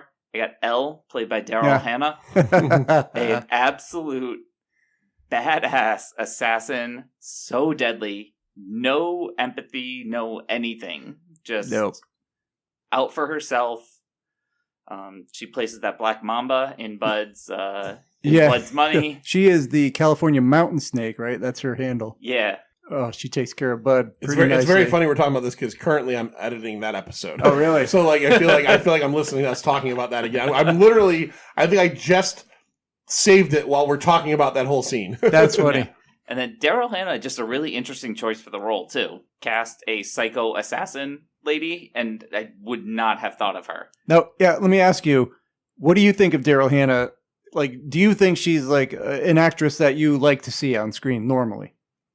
Yeah, I mean, I'm trying to think. Because I think when we talked about her, nobody was really a big Daryl Hannah fan. She's really not in that much. For Yeah. someone who's been around for so long, she's either really picky or just doesn't work a lot. Like, I can only, off the top of my head, I can only think of like 3 or 4 things I've seen her in. Mm-hmm. Yeah, she's one of those names that has been around for like 40 years essentially, but like you never. Okay, her biggest thing obviously Splash. Yeah. Splash was 1984, right? So since then or before then, Blade Runner is her other big thing, and then like from that point on, it's almost like she's more known for like shit she's done in her real life. Like I think she's married to Neil Young now, and she dated Jackson Brown for many years, Right. and she was John F. Kennedy Jr.'s girlfriend for many years. It's almost like she's one of those actresses that does less acting and is more known for just being Daryl Hannah. But she You're comes right. back. That's true. She comes back, from not really doing it, but that's what I feel like we're on the QT. Yeah. That's what Tarantino does, right? Yeah. He finds these people that have suddenly slipped through the cracks, and he gives them something to do again. Yeah. When she's walking, she's dressed up as the nurse, and she's doing the whistle scene going down. And then the next movie, they have the fight in the trailer, so it's very, very close quarters, but they still are She doing the can swords. never get the sword out. It's Yeah. constantly hitting the wall Yeah. or the ceiling. California Mountain Snake. All right, Yeah. that's a good number 2. All And right. what does she do after she says some really nasty stuff to Butch when he's on the ground? The Bud. Bud, yeah, sorry. That she's disappointed. The greatest warrior she's ever known met her end at the hands of a calls two-bit degenerate. Like a degenerate or like a whatever. shit-kicking alcoholic or something like that. Yeah. Yeah. Good choice, Ellie Driver. That's a great choice. All right, my number 2. I'm going to do the quote thing you do. Nice. I'm going to do the quote thing. This is one of my favorite quotes in movies of all time. I got to back up a little bit so I can get it loud. This is SETI Alpha 5! All right. You don't know who that is? That's Khan Noonien Singh from The Wrath of Khan, Star Trek II. Not the fucking Benedict Cumberbatch version. I don't know what they were thinking with that. Ricardo Montalban decided to make the second Star Trek movie. The first one did well, but it just didn't connect enough with people. And Harv Bennett, the producer, they tell him, watch all the episodes of the first series. Get an idea. And the one that sticks out with him the most is Space Seed, which is the episode that Khan is featured in.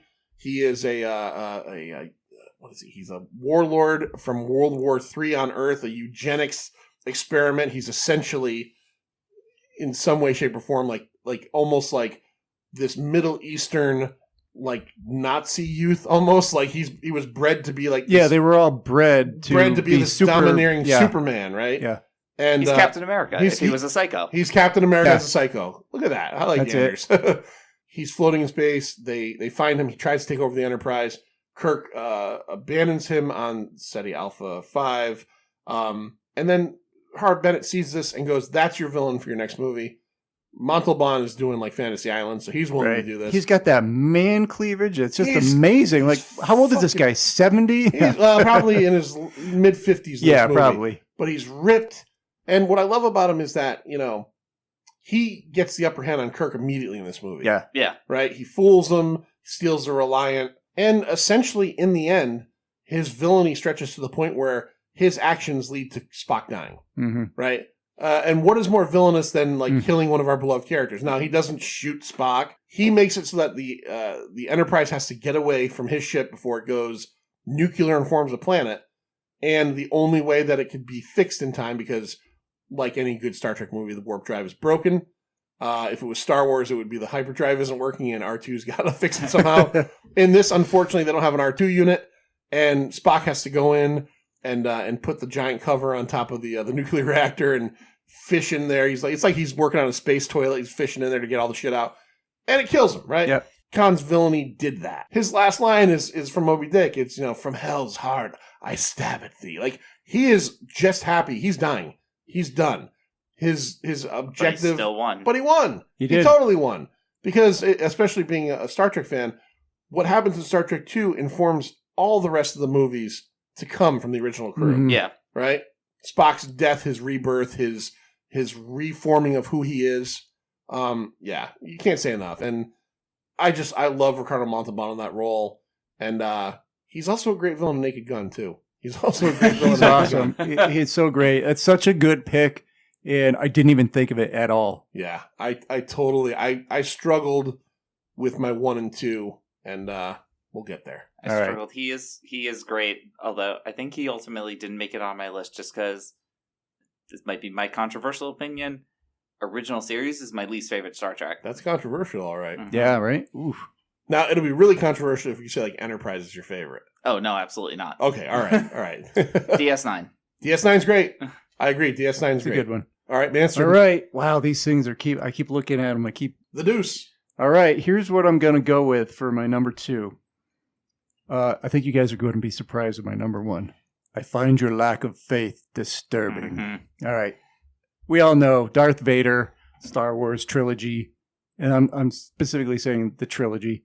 He essentially serves as sort of the public face of the real villain, who is Emperor Palpatine. Right. Right. But he is the guy that's there. He's there, right? When the movie starts, you got to remember when you're actually seeing this movie for the first time in 77? Yeah. Yeah, 77.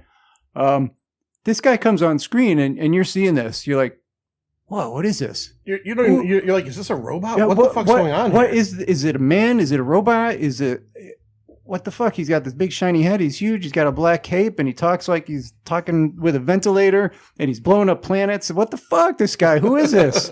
And he's so mysterious. And he's a prick, He If is. someone pisses him off, he'll just choke him out.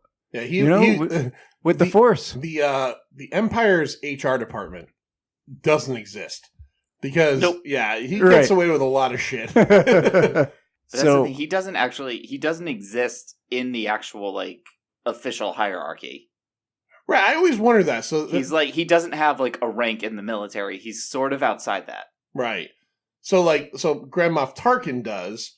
Tarkin, Even the yeah. Emperor doesn't really have right. Well, he is officially at the top. Okay, so he is Right. officially top. So Vader is just kind of like the apprentice. he's the apprentice. He's the apprentice. The rule of 2, right? Yeah. That we get into it, and as you talk about on yet another Star Wars podcast. that everyone seems to forget about when they try and beat it. Yeah. Yeah. But he is so imposing, and I'm telling you, in Mhm. 1977, when you're seeing this on screen, it is something brand new that you have never seen before. Yeah. Yeah. And it's the start of so many new things. Yeah. He defines villain for a And lot he of even people. spawned Dark Helmet. Yes. Yes, he did. We will be talking about that on yet another Star Wars Yeah. podcast in a few weeks. Are you doing a Spaceballs episode? Yeah, we're doing a parody episode. Oh, excellent. Excellent. All right. Look forward to that. All right. So that's your number 2. Number 2. All right. Number 1 time, Anders. All This right, is number big 1. league. So this is my pick. I had to put him at number 1. Now, I was not a fan of the movie The Joker. I did not think it was very good at all. Good, because it wasn't. Nah. But if you were going to convince me that it was a good idea to make Joaquin Phoenix the Joker and have him be the central character of a movie, it would be because of my number one pick, going back to 2000's Gladiator, Commodus. I almost had this on my list. Yeah. He has all the power and none of the conscience, and for the most part, none of the consequences of anything he does. And he is just so... That performance is so just over the top enough to make it really creepy without you just start laughing at him. He wants to fuck his sister. He absolutely wants to fuck his sister. Yeah. But he also, like, he has those weird, like, facial expressions. Like, he's watching the match and he just randomly sticks his tongue out. Yeah, he's the worst. Yeah. Yeah, you know, I struggled with that's an honorable mention for me. Big time. That's a good fucking choice. If, like, at the time, if they had, like, propaganda posters, like, for, like, or like, political posters, Commodus's would be up on, you know, on the Roman walls, and it would just say Commodus. What a cunt. Like, that's right. Yeah. I remember seeing Gladiator in the movies with my dad, and my dad is like a very passive entertainment watcher. You know, like he just enjoys watching stuff. There's no real conversation. But I remember like driving home, and my dad was like, you know, that fucking guy, he had to kill him before they went out for their fight. Yes. Yeah. You know, and essentially that's what he does. That fucking guy. He kills him, he stabs him, and he's gonna die because that's the only way this little prick has a chance of winning. And spoiler alert, he still can't fucking do it. And that's, again, as we talked about earlier, the comeuppance level on some of these guys is super important. Very much so. And the fact that Russell Crowe's character, Maximus Decimus Aurelius, gets his comeuppance at the end makes that movie, even though he dies, it makes that movie so worth it. Mm-hmm. God, he pisses me off. He does. Even just his opening when he kills his father. And you think you're getting like a moment of genuine emotion or something out of him, and he just holds him tight and he smothers him. Yeah, that guy was the worst. I do agree. I'm not a fan of the Joker, but I do think Joaquin Phoenix is a pretty good actor. He's a great actor. And he's good in that movie. I don't know how I feel about that movie. He even says it. The movie's just not that good. It's not that good, right? You're right. And then there's a point where he even says it in the movie, where he says the line about, you know, when he's talking to Robert De Niro's character on the talk show at the end, where he says the line about like him being a mentally ill guy in the city who's mistreated, and it just seems like they're just trying too hard to put all that out there. Stuff that's like very ripped from the headlines. They're of today. very much doing that. Yeah. Not a fan. Very social commentary. I for that movie, I watched half of it and stopped. And I had no plans on ever finishing it. And then I was told, please finish it. Just watch the rest. And I eventually did a couple months later. And I'll never see it again. No, that's not. I don't know why anybody would ever watch it again. No rewatch factor. And, you know, I don't get it. Gladiator, though, I will rewatch plenty of times. Oh, yeah, Gladiator. One of my all-time favorite movies. Gladiator's fantastic. And it holds up, too. I haven't seen it in a couple years, but the last time I saw it, which was probably like 6 or 7 years ago, it was just as good. Yeah, that was on my list for was that 90? 2000. 2000, yeah. 2000. Another one where they do digital effects the right way. Absolutely. Even to the point where Oliver Reed was dead. Yeah. And they really, Oliver Reed's dead. Yeah. And they did the whole kind of like what they did with Brandon Lee and The Crow to a certain extent, where they use body doubles and it works. Like you can tell to an extent, but it's not terrible. Yeah. You can tell if you already know. Okay, I'll go with that. I do agree with that. All right, my number one. You took my my sauce at number 2.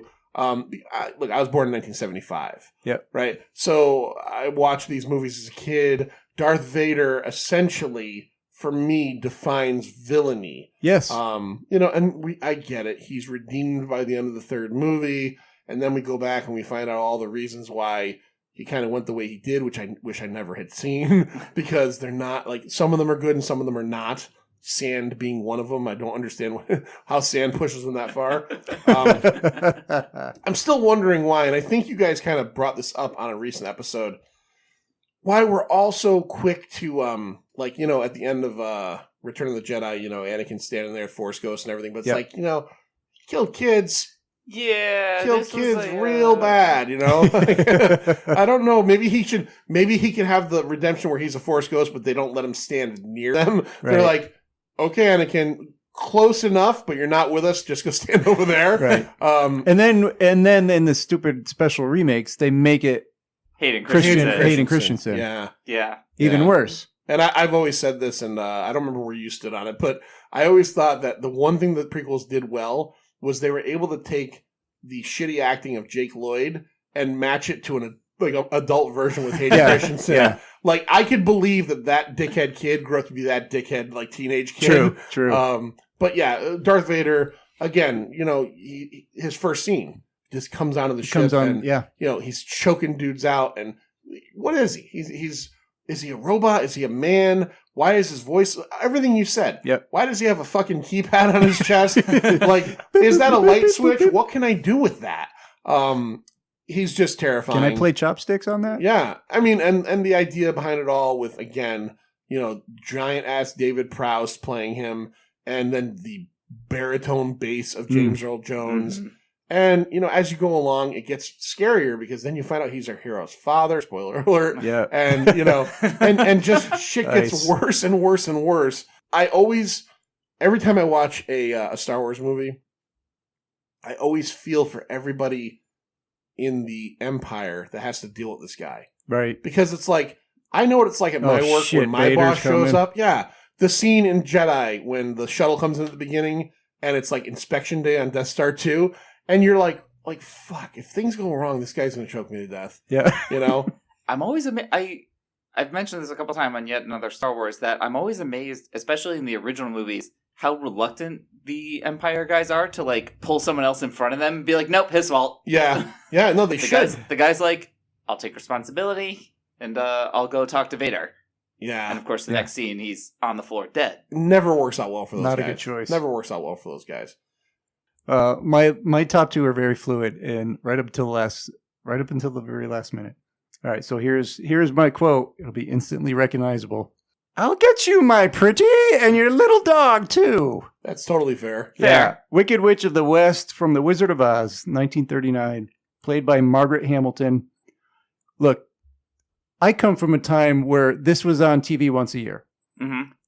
I don't know if you had that experience. I'm pretty sure you did. My mom's a huge fan, has a ton of collectibles and shit, and I would watch it with her. I've never been a fan of this movie. Yeah. And it's not the old movie thing either. It's just, it's not geared to me. But I could see where in 1939, this green bitch is fucking frightening as hell. Oh yeah, and she was frightening too in like 1970. Believe me. Yeah. So I was terrified of her. Terrified when she was on the screen. She starts off with trying to get the shoes off of Dorothy, and she's throwing fireballs at the snowman, and she's sending her fine little fucking space monkeys out and looking at her crystal ball. She's so fucking evil, and every time that she's on screen, you're just like scared as a little kid. And she plays the quintessential witch. Yeah. I mean, she is the best witch that ever has been. And, she also plays what's her name? Elmira Gulch or something like that, the lady with the basket on the bike. Yeah. Oh, yeah. With the twister going up and you see her out the window. And even that character is fucking scary. Gulch is a tough last name, man. Yeah. Yeah, right. What kind of a lady tries to take a dog away? Yeah, right. Yeah. She's fucking evil to the core right from the beginning. Even her, like, her dream persona and her real life persona. She's got green skin. She looks pretty scary, just the look of her. And she dies such a simple death. Yeah. Just throw water on the bitch. Yeah. Holy cow. Yeah. She was evil through and through. She controlled her whole, everything about her. She was in control, right? She was in control of the evil that was going on around her. Like, there is no one else pulling any strings. She was pulling all the strings. And, she's flying around, writing shit in the sky as, Dorothy's going on there. She's terrifying everybody. Everybody. Yeah, she's crazy. Yeah. You're right. No, you're absolutely. So, number one. Totally fair. Yeah. Totally fair. Classic choice. Very classic choice. Yeah. It's funny, Classic you were talking about this movie being on once a year. I mean, I'm pretty sure it's been on once or twice a year forever. I have a very distinct memory in my childhood of the fact that it was always on, like, one specific holiday. Time was when it was on. I forget if it was like Easter. I think it's Easter. Or no, Easter or Thanksgiving. Yeah, it might have been Thanksgiving. Yeah, and that's always when Easter. we ended up watching it. I have a memory of sitting there, seeing it for maybe the first or second time, I was never a huge fan of this movie, but my parents are both very big fans of it. Yep. They love it. And they were calling the commercial breaks like 10 seconds before they happened. They're like, nope, lion's going to come up, jump off screen, then we're going to go to commercial. Yeah. And they were on it for like every single one. Because it was always on, same time of year, same commercial break, same cut. This was a family event once a year in my house. Yeah. And Chitty Chitty Bang Bang, too. That's another one. Never saw that. I did watch Wizard of Oz with my mom quite a bit. Yeah. Yeah, not my speed, but it's a classic. I mean, yeah. It's something that I think everybody should see at least once to make their determination on. Mm. All right, that's some good lists. Now, I know we've got fucking a million honorable mentions. Let's do them quickly because this is a long episode. So, Manster, give me a couple of your honorable mentions. All right, here's some honorable mentions. Tough to say that one. Yeah, right? Yeah, I had a Try hard to say time it too, fast. Thanos from the MCU. Fucking guy snaps and destroys half of a world. Yep. I don't know his name, and I only saw this movie once, but fucking terrifying. The dude from No Country for Old Men. Anton Chigurh. Yeah, that guy. Yeah. All right, Damien from The Omen. Yeah. Fucking little kid messes shit up left and right. He's just fucking spawn of the devil. Pennywise the Clown from It. Buffalo Bill. There you go. From Silence of the Lambs. Joan Crawford from Mommy Dearest. Yeah, my mom liked that one too, and I've no wire hangers ever. All right, two more. Sergeant Barnes from Platoon. Almost made my list. Yeah, with his fucking porcelain face. With his fucking he's crazy. And Nurse Ratched from One Flew Over the Cuckoo's Nest. I was super surprised that did not make your list. Yeah, it was on my list, but it came off the top 10. All right, Anders, do you have anybody that didn't make your list that you want to go over? I think you guys hit up pretty much everybody I put in contention for my list. One or two other ones just from like movies from my childhood that I always remember the villains. You got Joe Pesci in Home Alone. And then... yeah, good one. And then the one that was definitely very freaky as a child, the Trunchbull from Matilda. Never saw that. Didn't see that. Never saw that? Matilda, that's the little girl, the right? Little girl with telekinetic powers, yeah. And her like school principal has it's called the Chokey, in where she basically puts kids for detention. It's a small closet with like glass and nails sticking out of the walls. Oh God! Oh Jesus! This is a kids movie, right? This is a kids movie, yeah. That makes my list. All right, yeah. Can I re-update my list and add the Trunchy or whatever it's called? The Chokey. Agatha Trunchbull. Agatha Trunchbull. Okay, all right. All right, so that was a lot of fun. Manster, why don't you tell everybody where they can find Pint of Comics? And throw on the QT in there, too, because we want people to listen to that as well. Yeah, you can find us at pintofcomics.com, and the new on the QT you can get that on our YouTube channel, but you can go to Forgotten Entertainment and find it there. Subscribe on Apple Podcasts, Spotify, Stitcher, all that stuff. Like I said, our YouTube channel, on Facebook and Twitter, it's at Pint of Comics, and on Instagram, it's at Pint_O_comics. Yeah, go subscribe. You know what? I was checking on whatever the iTunes version is called nowadays. I have no idea. Podcasts. Apple Podcasts. Podcasts. There's not enough freaking ratings on there. Yeah, I think that's something that everybody struggles with. And the last one was like a year old. Yeah. So, if you wouldn't mind, if you listen to this show and you've never gone on there and done that, go ahead and give it a little rating. We'd appreciate it. 5 stars. Give it a 5-star rating. 5 stars. Yeah. Yeah. All right, Anders, thank you for coming on. Give everybody where they could find everything you're doing, both podcasts. All right, so you can find Bohemian Geek Studies at bohemiangeekstudies.com. Follow us wherever you're getting podcasts, at Geek Studies on Twitter, and then Yet Another Star Wars Podcast. You'll find that at ForgottenEntertainment.com, at YASWP on Twitter and Instagram, and I think we are on the Forgotten Entertainment YouTube page. All right, yeah, I know you guys pop up on there as well. I always like the art they put up on. Yeah, there. it's good. Yeah, Pat does a good job with that. He does. Yeah. Pat, thank you to Pat and Mike and both Mikes for helping us out with. Thank you very much. QT and obviously with Yet Another Star Wars. All right, that's it, Lloyd. What do we say when we get out of here? You want it? You want it? Eat it. Eat it till you choke, you sick, twisted fuck. See ya. It's over, Johnny. It's over. Nothing is over. Nothing. You just don't turn it off.